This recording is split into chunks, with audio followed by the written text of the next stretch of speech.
El telegrama había llegado una tarde fría de noviembre, cuando el cielo de Boston parecía una lámina de metal bruñido y los muelles olían a carbón y pescado. Teresa Walsh sostuvo el sobre entre los dedos hasta que el papel se ablandó con el calor de su mano. La carta, breve y con letra inclinada, prometía un rescate, un matrimonio arreglado que pondría fin a la vergüenza de su familia y le abriría la puerta a una seguridad que, según decían, las mujeres pocas veces encontraban por sí mismas. Aceptado, decía la palabra en tinta negra. Aceptado. Teresa la leyó y la volvió a leer, sintiendo que cada letra se clavaba en la carne de su pulgar como un alfiler. En los retratos de la casa, su madre apretó la boca y negó con la cabeza sin comprender lo que la hija entendía con claridad. El precio de esa seguridad sería la renuncia, lenta y diaria, a cualquier vestigio de su propia voluntad.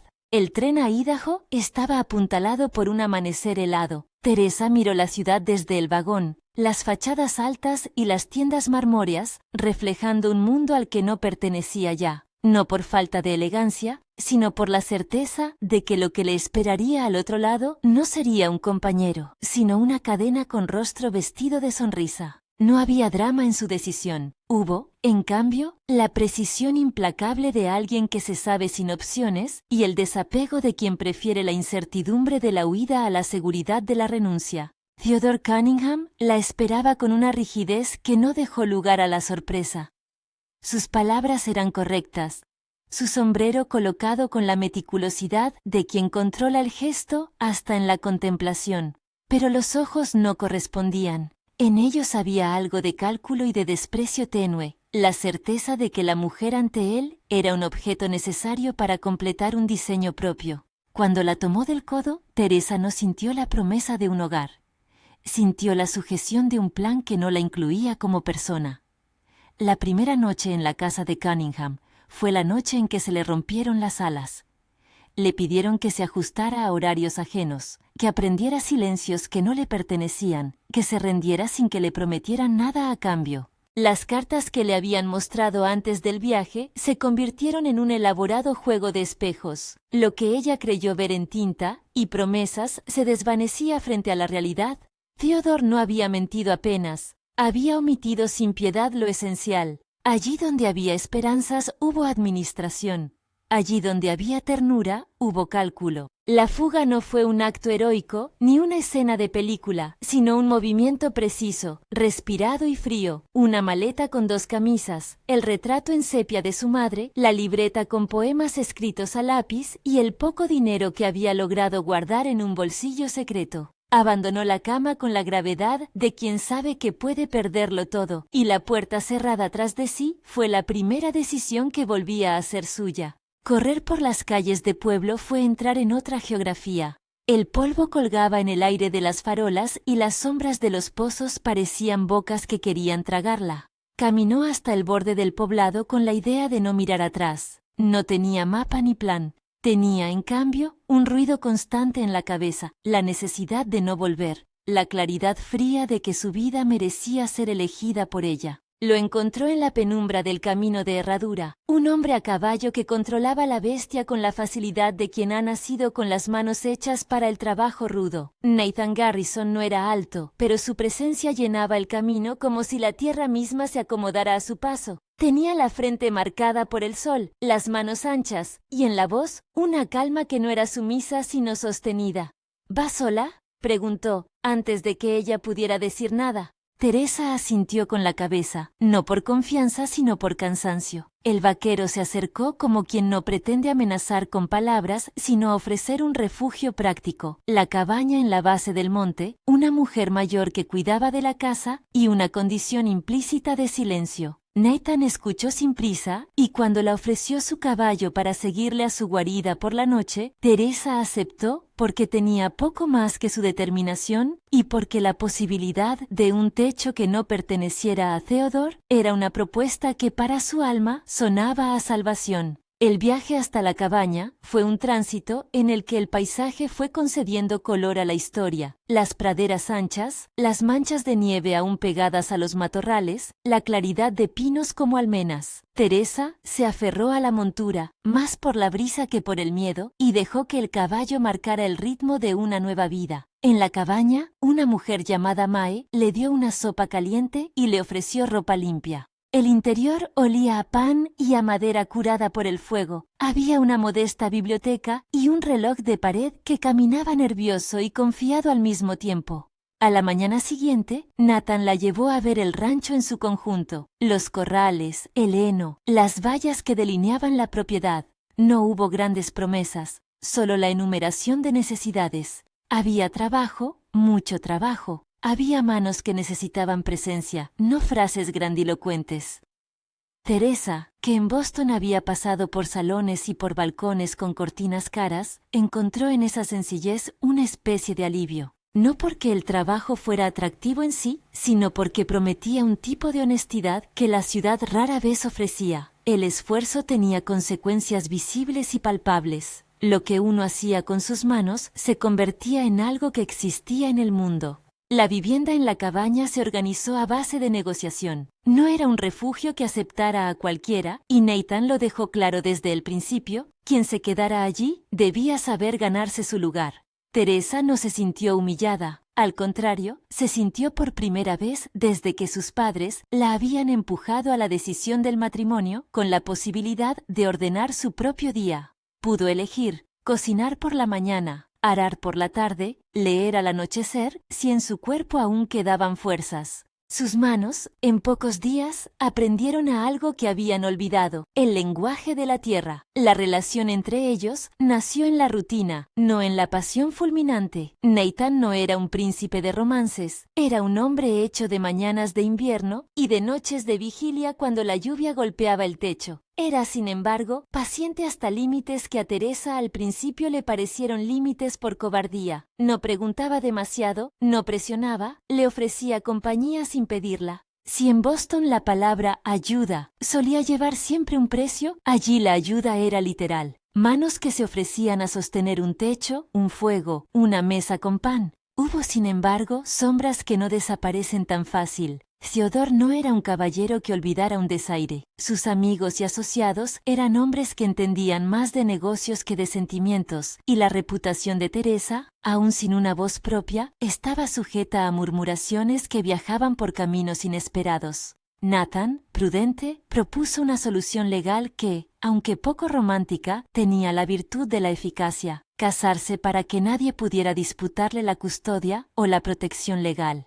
En ese tiempo, para una mujer sin medios, un anillo era menos una cadena que un escudo. La ley, fría y masculina, a veces ofrecía una protección limitada pero real. El matrimonio fue tan sencillo como todo lo necesario para salvar una vida. El reverendo Philip Stone llegó desde el pueblo con su abrigo grueso y su libro gastado. Mae bordó una vela y Nathan esperó en la puerta con las manos ligeramente temblorosas. Teresa aceptó no porque no supiera elegir, sino porque eligió la seguridad de su vida por sobre la condena segura de otra clase de dependencia. Fue un voto que reunió gratitud y deseo de autonomía. Ninguno de los dos prometió la perfección. Prometieron, sí, sostenerse. Tras la unión, el rancho dejó de ser un refugio temporal y empezó a transformarse en un proyecto compartido. Los inviernos fueron duros y las primaveras obstinadas. Nacieron animales que murieron y otros que prosperaron.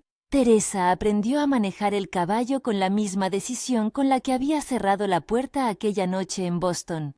Nathan, por su parte, mostró una constancia que no era posesión, sino compañía. Compartían silencios que no sabían de vergüenza, y en las pequeñas rutinas encontraron un hilo común. Él arreglaba la cerca, y ella ponía en orden la despensa. Él reparaba el arado. Ella planchaba la ropa con manos que parecían templadas por el trabajo continuo.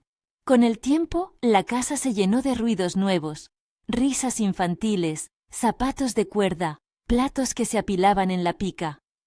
Teresa dio a luz a su primer hijo en la misma cabaña donde se había refugiado, con Mae y el doctor Martin a su lado. Fue un parto que forjó una nueva identidad para ella, la de madre, sí, pero también la de mujer que había elegido la senda difícil y había encontrado en ella una razón para levantarse cada mañana. Las noches con llantos, las tardes de fiebre y las mañanas de leche fueron, por absurdos que parezcan, las cosas que templan el amor. Nathan aprendió a cambiar pañales con manos toscas y gesto tierno. Él, que había sido un vaquero solitario, se volvió un padre visible y presente. Los años transcurrieron con la lentitud del crecimiento de un árbol. Al principio, el joven brote, luego la rama, finalmente la copa que proyecta sombra. La familia, fruto de la elección y del trabajo, se fue consolidando en una red de pequeños rituales. Teresa leyó en voz alta por las tardes, y Nathan escuchaba, a ratos con los ojos cerrados.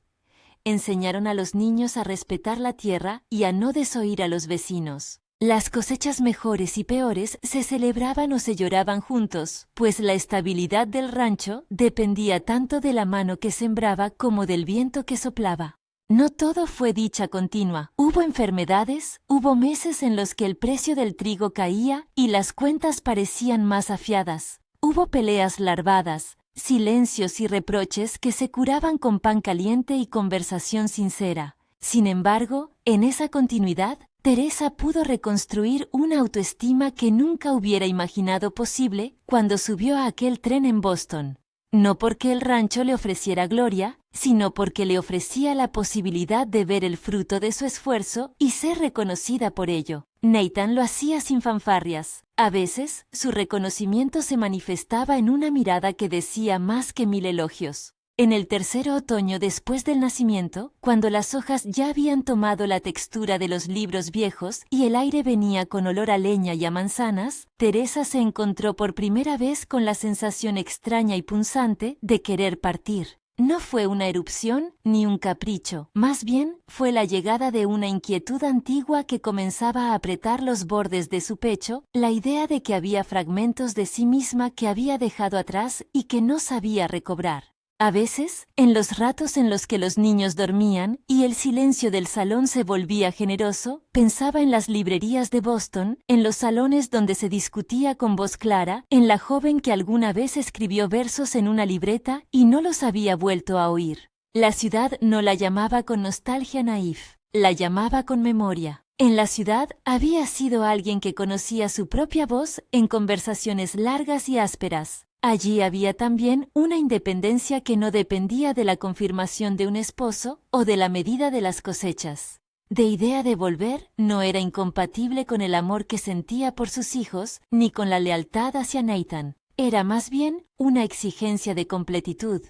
Quiere decir, la vida en el rancho la había salvado y la había formado, pero también, como cualquier molde, había dejado impresos en ella aspectos que no terminaban de encajar con su esquema íntimo. Esos pensamientos no se manifestaron con dramatismo. A veces surgían como una pregunta empujada por el viento cuando recogía la ropa tendida. ¿Qué quedaría de mí si nunca volvía a pedir otra cosa que la voluntad compartida? Otras veces, en la sala, mientras miraba a los niños correr, imaginaba un día en que volvería a la ciudad para caminar por calles con nombres que no tuviera que explicar. El deseo golpeaba la piel como un temblor que anunciaba algo por venir. Nathan lo notó con la paciencia de quien conoce los estados del tiempo humano, no por celos, sino por un hábito antiguo de leer los pequeños cambios del ánimo en la respiración de su compañera. Él tampoco era un hombre de declaraciones grandilocuentes. Cuando hablaba, lo hacía desde el centro de un hecho, la palabra puesta en práctica.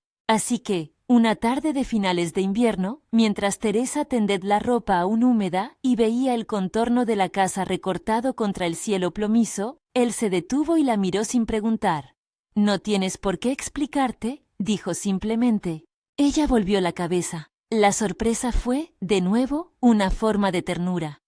Nunca había exigido nada de ella que fuera más que el trabajo justo y el respeto. Sin embargo, Teresa sintió que necesitaba poner en voz alta lo que, hasta entonces, había sido solo un murmullo en su pecho. «A veces siento que…», comenzó, con la honestidad de quien no sabe cómo meter en palabras los contornos del corazón. «A veces siento que me falta algo que no sé si se queda aquí o se fue con el tren». Nathan apoyó las manos en la baranda y miró el valle que se abría hacia el este, como si las palabras tuviesen una propiedad geográfica y debieran ordenarse frente a ese panorama. ¿Qué te falta?, preguntó con cuidado.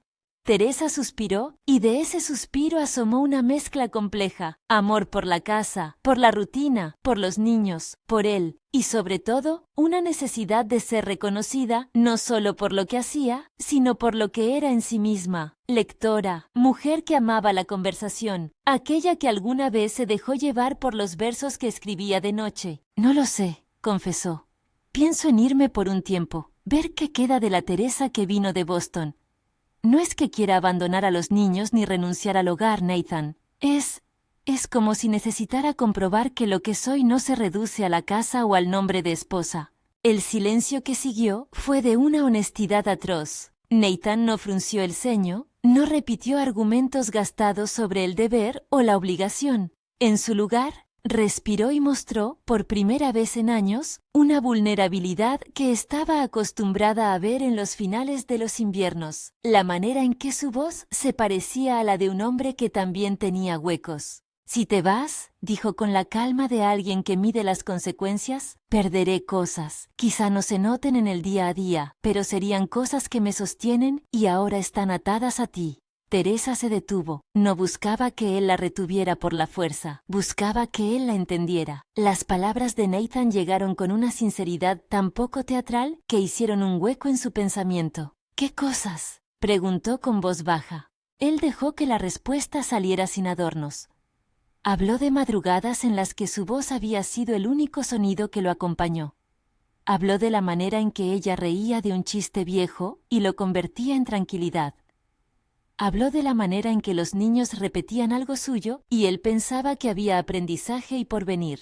Habló de la casa que, sin la presencia de ella, quedaría probablemente igual en apariencia, pero distinta en alma. No hubo reproche, solo una confesión que parecía pesar por sí sola. Teresa escuchó y sintió que algo en su pecho se movía. Aquella confesión, cruda y humilde, no fue una argucia para retenerla, sino una revelación.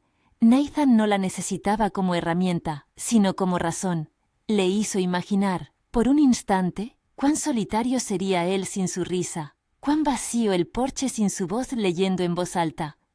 Comprendió que su presencia le otorgaba a la vida de Nathan una densidad que no era medible por la contabilidad del rancho. Aún así, la duda no desapareció por completo. Las ganas de partir se mezclaban con la compasión y con el peso de la culpa. Teresa sabía que su decisión afectaría a los niños y sentía que la posibilidad de marcharse la confrontaba con una pregunta ética. ¿Abandonar la estabilidad lograda para buscar una totalidad personal era un acto de egoísmo o era la única forma de demostrar a sus hijos que la vida se puede construir sobre decisiones valientes? Esa noche, mientras acunaba a su hijo menor y escuchaba la lluvia golpear la cubierta como un metrónomo suave, volvió a la libreta, abrió una página en blanco y dejó que las palabras salieran con mínima intención de belleza y máxima intención de verdad. Escribió sobre el silencio de Boston, sobre las manos de Nathan, sobre la primera vez que vio el trigo moviéndose como un mar.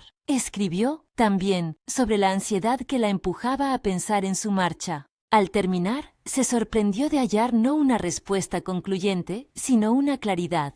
Si decidía irse, debía hacerlo por motivos que no traicionaran el lazo que había formado con la familia. Si decidía quedarse, debía tener la certeza de que su permanencia no fuera la renuncia a una vida propia. Los días siguientes transcurrieron con una tensión contenida. Nathan no presionó.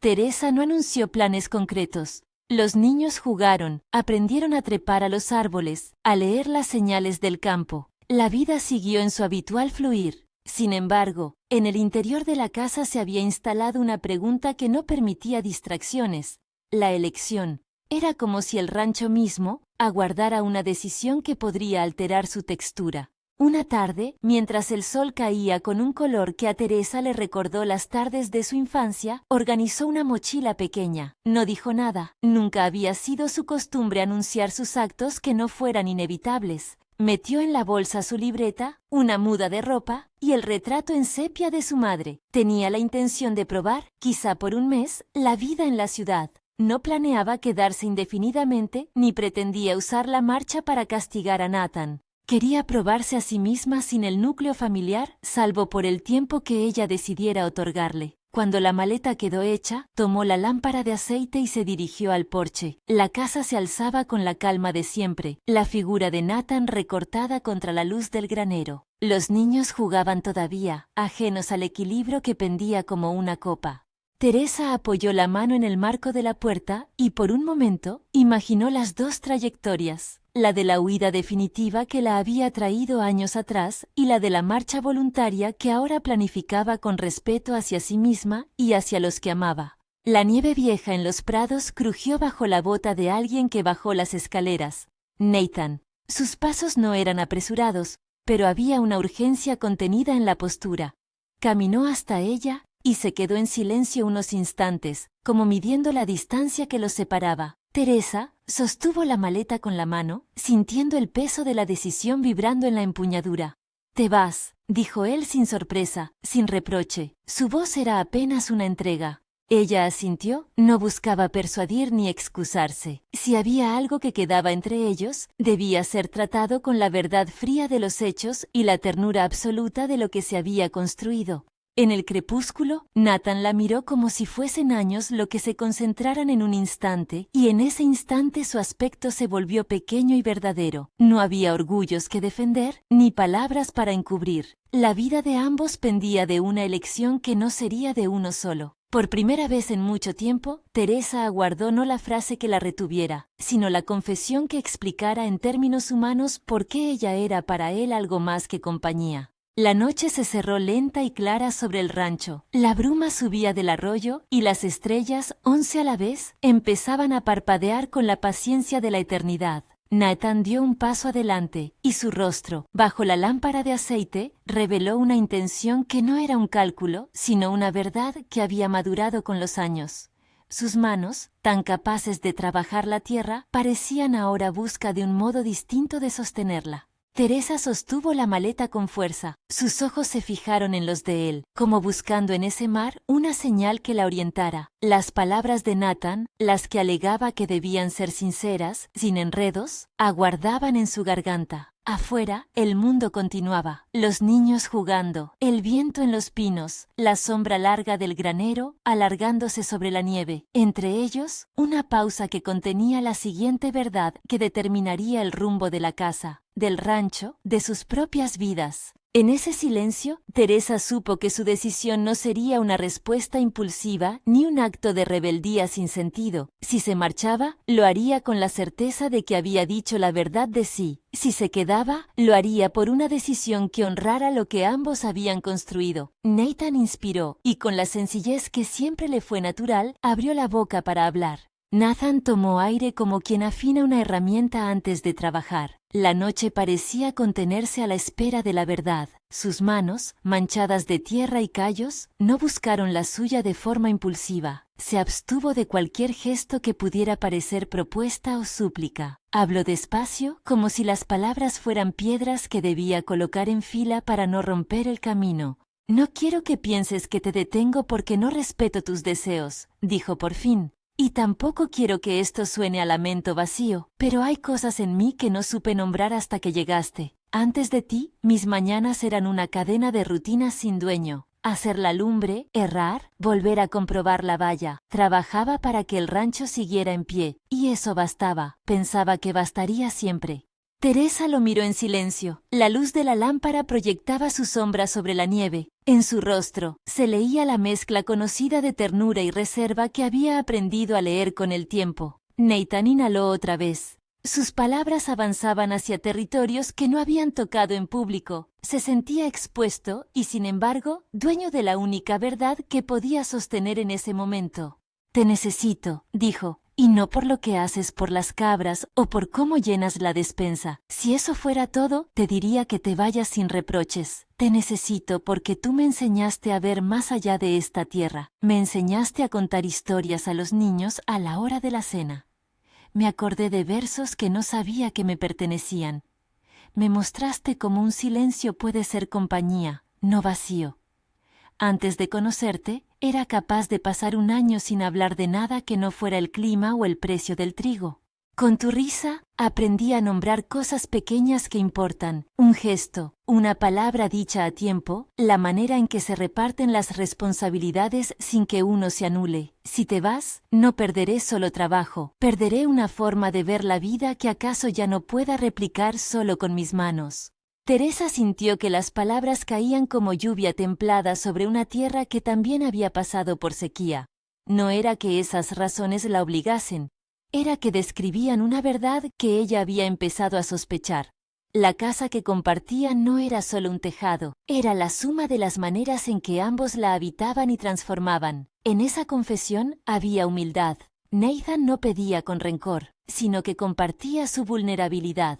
Él continuó, y ahora habló de cosas más viejas, de huecos que no pertenecían solamente a la vida cotidiana. Perdí a mi padre siendo un crío, aceptó. Fue una temporada de manos que no supieron consolar del todo. Me quedé con la tierra porque era el único vínculo que parecía sostener algo. Con los años aprendí a que el amanecer bastaba y de algún modo me bastaba a mí. No imaginaba que otro corazón pudiera hacerme ver que era posible ser, además de hombre que trabaja, alguien que ríe por placer, que se deja llevar por una tarde de lectura. Tú me devolviste eso sin pedir nada a cambio. Me enseñaste que hay cosas por las que merece la pena guardarse, y no me refiero a bienes, sino a los modos de estar con los demás. Si te marchas, temo convertirme en la versión de mí que solo sabe medir por el rendimiento. 10 hectáreas, 2 caballos, una casa en pie. Y temo también privarte de la vida que tú mereces, dijo con honestidad. No te pido que te quedes por mí, te pido que midas lo que ambos perderíamos y lo que hemos ganado.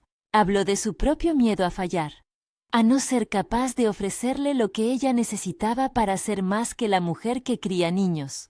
Confesó que, en las noches largas de invierno, se encontraba escuchando el latido de la casa y preguntándose si estaba a la altura de quien él ahora reconocía como su pareja. Contó, sin dramatismo, la escena de la primera vez que la escuchó recitar a la luz de la lámpara y de cómo esas sílabas habían encendido un deseo de mejorar. No por orgullo, sino por respeto hacia lo que ella ofrecía con su existencia. Teresa oyó cada palabra, no buscó llenar los silencios con promesas apresuradas. Dejó que la voz de Nathan depositara su confesión como si fuera un objeto frágil que merecía cuidado. Cuando él terminó, la noche volvió a ser solo noche. La familia seguía en la casa, los niños dormían y el viento se entretenía en mover la cortina. Ella tenía la maleta a su lado, pero su mano no la cerró. No era todavía la decisión última, era el momento en que el corazón se enfrenta a la evidencia del costado humano del otro. Se acercó a él, despacio, como quien acude a una tarea respetuosa. Tomó la palabra de una manera que demostraba que su necesidad de libertad no era capricho, sino exigencia de identidad. No quiero que pienses que no me conmueve lo que acabas de decir, contestó. No es que tu confesión me quite la duda, la transforma. Ahora sé lo que perderías y también sé lo que he encontrado aquí. Tu voz me ha enseñado que no estoy sola en esto, que mi búsqueda de espacio no debe ser solitaria ni destructora. No vine jamás para borrar a quien eres, Nathan. Vine para hacer otra cosa en tu vida y en la mía. Necesito que lo que decidamos sea una invención de los dos. Su respuesta no fue un me quedo inmediato, fue una negociación de almas, una conversación donde cabían los matices. Propuso cosas que no eran concesiones menores, ni sacrificios de identidad. Buscarían juntos la manera de que ella recuperara, sin abandonar la casa, algunas piezas de la mujer que había sido. Propuso mantener una caja con sus libros y una vez al año viajar ella durante unas semanas a Boston para refrescar la memoria de su otra vida. Propuso que abrieran un pequeño espacio en la cabaña donde ciudadanos del pueblo vinieran a leer y aprender. Que, si ella quería escribir, lo hiciera con una mesa en la sala, con la misma serenidad con la que doblaban las sábanas. Pidió, además, que tuvieran límites claros, que su permanencia no significara renunciar a ninguna de las dos identidades. Nathan la escuchó como había escuchado a la tierra en 1000 inviernos, atento y dispuesto a adaptarse. Cuando ella terminó, contestó sin prometer viajes imposibles o cambios declamatorios. Asintió con la cabeza, diciendo que si aquello era lo que ella pedía, Lo intentaría con la misma paciencia que había puesto en aprender a leer los signos del tiempo. «Si eso te sirve», murmuró, «haré que sea así. Si necesitas la ciudad por un tiempo, irás. Y cuando vuelvas, encontraremos la manera de que ninguna de las dos vidas se anule. No sé si seré perfecto, pero me comprometo a intentar no perder lo que me enseñaste». Se dieron un tiempo para mirarse. No había en ello la grandilocuencia de un juramento forzado, sino la gravedad de dos personas que reconocían la necesidad del otro sin anular su propia legitimidad. Teresa dejó la maleta junto al marco, y por primera vez desde que la había empacado, la sintió más ligera. No porque hubiese desaparecido el deseo de saber qué había sido de la otra Teresa, sino porque ahora poseía un plan, una posibilidad de ser doble sin traicionarse. Esa misma noche no hubo fiesta ni declaraciones públicas. Hubo, en cambio, un gesto simple que selló la nueva alianza. Nathan fue a la cocina y trajo la libreta vieja donde Teresa guardaba versos. La abrió en una página en blanco y con un trazo tembloroso pero decidido, escribió al final de un poema una nota que decía: «Aquí tienes un sitio». Ella sonrió hasta que la risa le llenó la garganta. No hicieron más. La decisión se había tomado en pequeños movimientos de cotidianidad y en la promesa de respetarse. Teresa se quedó. Los días que siguieron parecieron por un tiempo una recomposición de lo cotidiano con nuevos bordes. La casa adquirió un rincón para los libros que Teresa trajo desde Boston, acomodados sobre una repisa junto a libros prácticos de agricultura y tratados sobre medicina básica. Cada tarde, después de que los niños se hubieran acostado, el porche se volvió el lugar de los relatos. Teresa leía en voz alta fragmentos de novelas y él le traía el café en una lata caliente. De a poco, la comunidad del valle conoció la nueva costumbre y comenzó a acercarse en las tardes a escuchar. Vecinas que antes solo venían a cambiar manteca por azúcar, ahora se quedaban un rato a la sombra de la higuera para oír una historia. Un día, una maestra que vivía 2 pueblos más allá preguntó si estaría dispuesta a enseñar a algunos niños que no iban a la escuela. Teresa aceptó con la mezcla de orgullo y timidez que la acompañó desde sus primeros días en el rancho. No fue sencillo. La vida, por esa época, siguió siendo exigente. Hubo un invierno en que la nieve aprisionó los caminos durante semanas y el cerdo de engorde enfermó. Hubo un verano en que las lluvias llegaron tarde y el trigo no fue fértil como esperaban. Hubo discusiones sobre la compra de un nuevo arado y noches de contar billetes a la luz de una vela. Sin embargo, las nuevas respuestas conjuntas comenzaron a mostrar su fruto. Nathan se volvió más propenso a delegar, a aceptar que la casa era también un espacio para ideas y no solo para labores. Teresa, por su parte, encontró su voz enseñando, leyendo y escribiendo, sin que ello la distanciara de la crianza ni de la responsabilidad que el rancho demandaba. La atmósfera del rancho cambió también para los hijos. James, el mayor, aprendió a leer viendo a su madre corregir la caligrafía de los pequeños visitantes. Maggie descubrió que amar las historias era compatible con atar heno y arreglar una cuerda de cometa.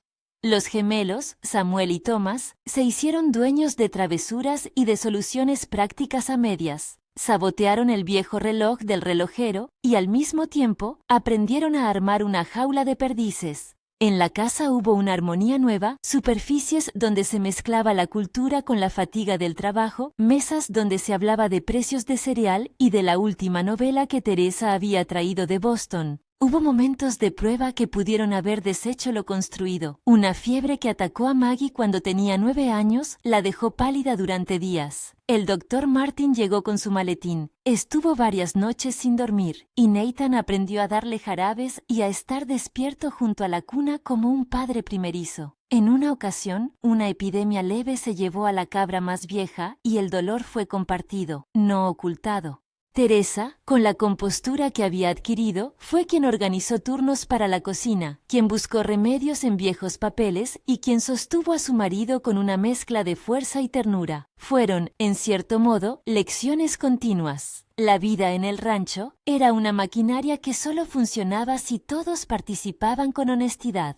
Los años se apilaron con la paciencia de una cosecha. James creció y se involucró cada vez más en los asuntos del rancho. Aprendió el negocio de la venta del ganado, las corridas de los feriantes, los trueques en el pueblo. Maggie conoció a un joven llamado Elias Carter en la feria de otoño. Él venía de una granja vecina y su carácter recto y de manos firmes conquistó su corazón. Su boda fue sencilla. La iglesia del pueblo, una mesa cubierta con manteles bordados por Mae y una sierra que sirvió de altar improvisado en un momento de humor del reverendo Stone. Los gemelos, por su parte, despuntaron en la mecánica de coches y en la habilidad para encontrar peces en cualquier arroyo.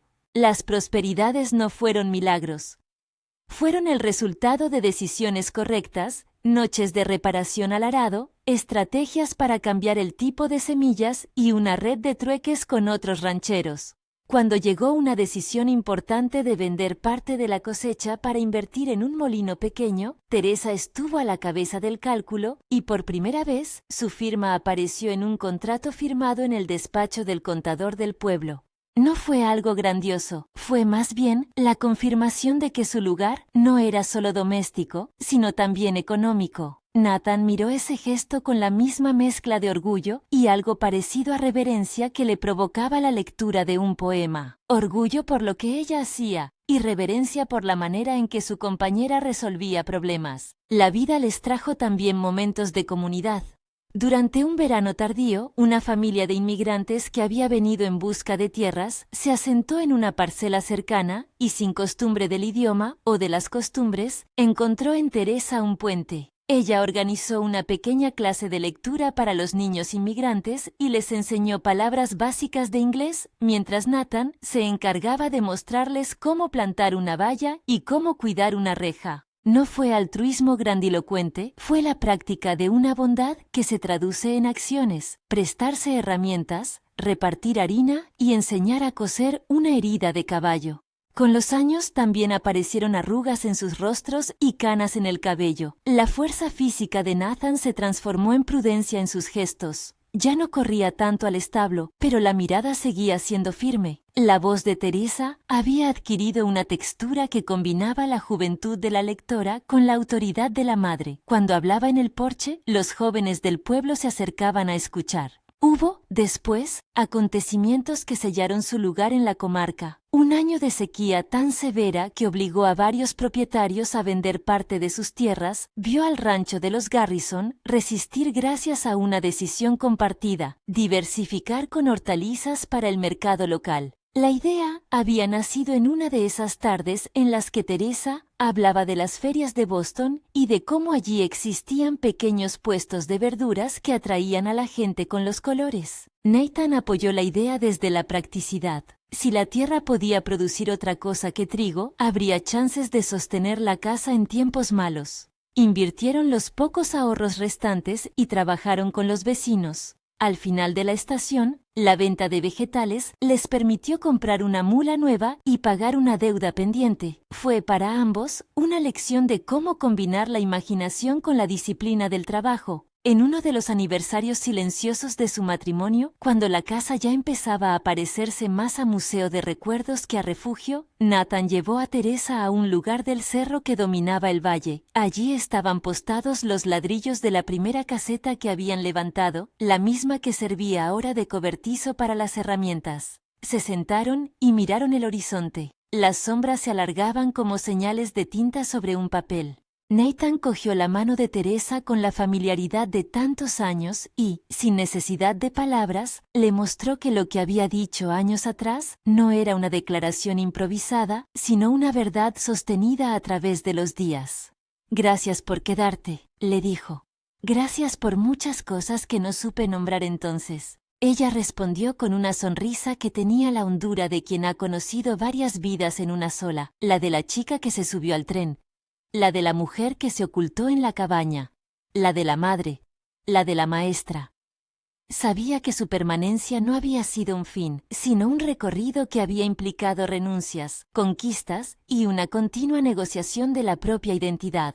Había elegido quedarse porque era también una elección de amor y de proyecto compartido, no porque la hubiera vencido la dependencia ni la obligación. Los años siguientes trajeron noticias de los hijos, matrimonios, mudanzas, nuevos nietos que llegaron con nombres que mezclaban las tradiciones del valle con la impronta de la ciudad.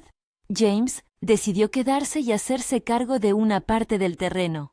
Maggie y Elias se instalaron no muy lejos, en una parcela que se consolidó en una huerta próspera. Samuel y Thomas emprendieron viajes temporales para aprender mecánica en una ciudad mayor, pero siempre volvían a casa con historias y herramientas en el maletero. El rancho, que había comenzado como un refugio, se había convertido en núcleo, un lugar donde se pasó la historia de generaciones, donde los ritmos marcaban cumpleaños y lutos con la misma seriedad. Nathan y Teresa vieron crecer varios nietos que no solo heredaron tierras, sino también la costumbre de escuchar una lectura a media tarde. La libreta de Teresa se llenó de más páginas con poemas nuevos. Algunas editoriales pequeñas de la ciudad publicaron un compendio de sus escritos, algo modesto en fama, pero grande para ella, y las cartas que llegaban de lectores eran leídas en voz alta en la cocina, como si fueran trofeos de una vida ocupada. La vejez no fue un declive dramático, sino una sedimentación de afectos. Las manos de Nathan se habían vuelto más lentas, pero aún encontraban la forma de preparar pan. La vista de Teresa había menguado algo, pero ella seguía encontrando en la memoria los pasajes más queridos de los libros. Una tarde de otoño, algunos años después, mientras el sol caía con una luz que parecía la de un cuadro antiguo, se sentaron en el porche con una manta sobre las piernas. El silencio entre ellos era cómodo, con la clase de comodidad que nace de haber compartido más cosas de las que podrían contarse. ¿Nunca te arrepientes?, preguntó Teresa, de pronto, con la curiosidad que siempre la había acompañado. Nathan la miró con la ternura de un hombre que conoce bien el precio de las decisiones. «Alguna vez pienso en la niña de Boston que se subió al tren», contestó, «y me pregunto si hubiera encontrado aquí la manera de ser feliz de quedarse. Pero no lo pienso con pena, pienso con una certeza tranquila. Que tu marcha hubiera sido comprensible y valiente y que en ese caso habríamos aprendido a sostenernos de otra forma. No funciona así la vida. Me alegro de que hayas querido ver qué quedaba en ti y que al hacerlo decidieras que parte de tu camino valía la pena aquí». Ella apoyó la cabeza en su hombro. A lo lejos, los nietos reían al bajar por la cuesta con cajas convertidas en trineos improvisados. El crepitar del fuego, el olor del pan recién hecho, la voz de un niño que recitaba un fragmento de una historia. Todo aquello formaba un coro que hablaba de una paz trabajada y merecida. Hubo pérdidas también, naturalmente. Mae, la mujer que les había dado una primera noche de cobijo, murió en su cama a una edad avanzada. La casa se llenó de gente que contó anécdotas sobre su dulzura. El reverendo Stone falleció y el pueblo tuvo un funeral que recordó el paso de los años. En momentos así, Teresa se convertía en la figura que consolaba y organizaba. Su vida había dado la vuelta completa. De la mujer que huía, a la que sostenía el dolor ajeno. En una de las últimas noches de invierno que compartieron, cuando la luz de la lámpara oscilaba con la brisa y la nieve se pegaba a los cristales como un velo, Nathan tomó la mano de Teresa y dijo algo que, en su brevedad, encerró la lección de sus años juntos. Si alguna vez volvieses a dudar, prometo que escucharé, y si decides partir, sufriré, pero no te retendré con cadenas que no querría que nadie tuviera, pero también prometo que siempre recordaré lo que me diste, coraje, ternura, y la certeza de que la vida se puede vivir de más de una manera.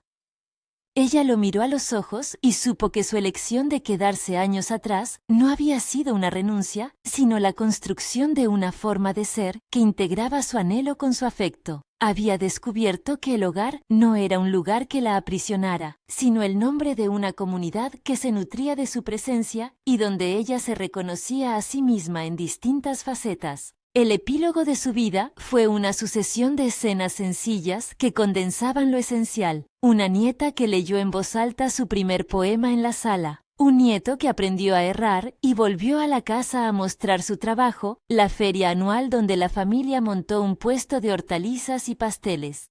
La última cosecha que recolectaron juntos y que celebraron con una comida donde la mesa se extendió como una bandera. En el porche, en el crepúsculo, Nathan y Teresa se sentaban y veían cómo el mundo que habían formado continuaba sin perder la memoria de los caminos que los habían llevado allí. Una tarde, ya con el cabello de ambos salpicado de canas plateadas, Teresa se quedó mirando el horizonte mientras Nathan acarreaba 2 tazas de té. La luz era la misma que la de tantas tardes anteriores, pero en sus ojos había una quietud que no había conocido en su juventud. Pensó en la chica que había subido a un tren, en la noche en que salió de la casa de Theodore y en la cabaña que la resguardó cuando más lo necesitó. Pensó en la decisión de quedarse, en la confesión de Nathan aquella noche al borde de su partida y en la conversación que les permitió trazar un camino común sin renunciar al respeto mutuo. Recordó cómo, en aquel instante crucial, Nathan le había dicho que la necesitaba no por lo que representaba para el sustento del rancho, sino por lo que ella había despertado en él. La capacidad de amar sin medir, el deseo de ser mejor y la ternura de entender el hogar como proyecto compartido. Ese reconocimiento, puro y sin manipulaciones, fue lo que le permitió inclinar la balanza. No fue la dependencia la que la retuvo, fue la constatación de una reciprocidad que ella misma había forjado con trabajo, respuesta y entrega. En la terraza del porche, con las últimas luces del día tendiendo un manto naranja sobre los campos, Nathan apoyó la taza en una mesa baja y miró a Teresa con la misma mirada que la había observado en sus primeros días, una mezcla de asombro y gratitud. Ella le devolvió la mirada y sin necesidad de palabras, comprendieron que la historia que merecía ser contada no era la de una salvación unilateral, sino la de 2 vidas que por elección y responsabilidad se habían unido y reconstruido. La familia siguió creciendo alrededor del rancho y los visitantes del pueblo aún comentaban cómo aquel matrimonio, nacido de la necesidad y templado por la vida cotidiana, se había convertido en ejemplo de cuidado y madurez. En las reuniones, algún joven preguntaba si Teresa alguna vez había pensado en volver por largo tiempo a Boston. Ella sonreía y respondía con la verdad, que había pensado en ello muchas veces, que la ciudad seguía teniendo un lugar en su memoria, pero que el rancho le había ofrecido algo que la ciudad no podía: la posibilidad de crear una vida compartida, de ver cómo las semillas que plantó en su juventud daban frutos en generaciones. Cuando la vida los llevó por caminos de menor tamaño, la noche en que dejaron de tener la fuerza para trabajar largas jornadas y las responsabilidades pasaron en parte a las manos de los hijos, se sentaban más y hablaban menos. Habían llegado a la conclusión de que la mayor valentía no había sido, en su caso, la de huir ni la de quedarse a la fuerza, sino la de elegir en libertad, una y otra vez, la manera de permanecer juntos sin que ninguno renunciara a su verdad. En el final de su historia, en el porche que tantas veces los vio decidir, uno de los nietos colocó una mecedora nueva para Nathan. Teresa, con su libreta en el regazo, dejó caer su mirada sobre el valle. El sol bajó como una promesa cumplida, y en ese instante quedó grabada la certeza que había guiado sus años. Ella solo quería irse del rancho, pero cuando el vaquero confesó por qué la necesitaba, la verdad expuesta no la ató ni la subyugó. La invitó a ver que su presencia había originado en él un replanteamiento profundo, una restitución de humanidad que solo la reciprocidad podía sostener. Esa confesión, sincera y humilde, fue la llave para que ella decidiera quedarse por amor y por proyecto común en una vida que ambos construyeron con manos cansadas y corazones generosos. Si esta historia te ha llegado al corazón, suscríbete para seguir oyendo relatos como este y compartir lo que significa dar y recibir segundas oportunidades. Pasaron los años y cuando finalmente la vejez los reclamó con más insistencia, los nietos y los hijos se hicieron cargo de la casa y del recuerdo. Nathan y Teresa envejecieron envueltos en la costumbre de mirarse y aceptarse. Se encontraron un día sentados en silencio, la mano de ella sobre la suya y la memoria llena de pequeños detalles. Un verso leído a medianoche, una manta cosida entre dos, el olor del pan en la mañana de un parto. La última escena que cerró su historia fue tan sencilla como todas las demás que le dieron sentido. La pareja en el porche, mirando el sol caer sobre el campo, sabiendo que la elección de quedarse había sido la más valiente y la más verdadera de todas. Comparte esta historia si crees en las segundas oportunidades y en el poder de la verdad compartida.